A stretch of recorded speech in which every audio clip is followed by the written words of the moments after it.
আলাইকুম। অনেক দিন আগে আমি আপনাদের এই যে টমেটোগুলো দেখিয়েছিলাম, সেগুলো তখন ফুল ছিল। এখন ফুল থেকে টমেটো বড় হয়ে গিয়েছে প্রায়। এখন আরো আর মাত্র কয়েক মাস যাওয়ার পর এগুলা লা হবে, পাকবে, হবে। তো দেখুন আমার বউ এই পাশে অনেক কিছুই লাগিয়েছে। অনেক দিন হয়েছে। তো এই পাশে রয়েছে পিঁয়াজ। এই যে পিঁয়াজ গাছ। তো ওই যে সামনে এই কোণার একটা পেঁয়াজ আছে যেখানে ফুল ফুটেছে।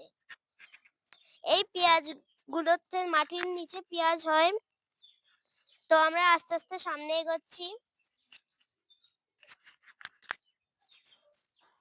এই পাশে রয়েছে সবুজ শাক। এই সবুজ শাকগুলো এই ১ মাস হলো লাগিয়েছে।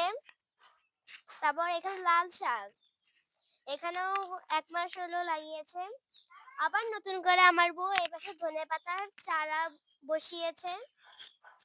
তো অন্য পাশের ধনেপাতাগুলো বেশ বড় হয়েছে এবং আর বীজগুলো আস্তে আস্তে হচ্ছে। আমরা আস্তে আস্তে সামনে যাচ্ছি। এই পাশে রয়েছে মরিচ গাছ। দেখুন মরিচ গাছে ফুল এসেছে।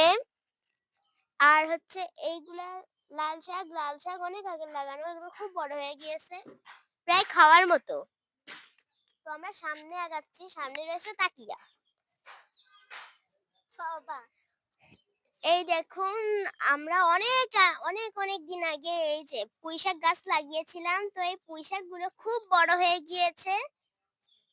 এখনো আরো অনেকদিন যেতে হবে, তারপরে এটা খাওয়ার মতো হবে। তারপর এখানে রয়েছে পুদিনা। এই পুদিনাগুলো অনেক আগে লাগানো।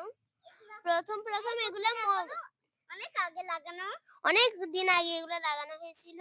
তো আমরা এখন সামনে যাচ্ছি আস্তে আস্তে। এগুলো হচ্ছে ভাতি শাক। এই ভাতি শাক গুলো হয়েছে, চারা নিয়ে আসছিল। তো আমরা আস্তে আস্তে সামনে এগোচ্ছি। এখানে রয়েছে সব কলমি শাক। কলমি শাক গুলো অনেক বড় হয়ে গিয়েছে। তো এই পাশে রয়েছে এক গাদা মরিচের বাগান। এবার সামনে রয়েছে ছোট ছোট থানকুনি গাছ, যেগুলা কয়েকদিন হলো চারা বসিয়েছে। সামনে রয়েছে আমার সেই ছোট লেবু গাছটা, প্রায় বড়, এটাও বড় হয়েছে।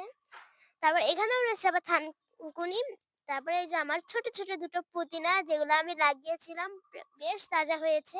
তো আজকের মতো শেষ করে দিচ্ছি। ভালো থাকবেন, সুস্থ থাকবেন। আল্লাহ হাফেজ।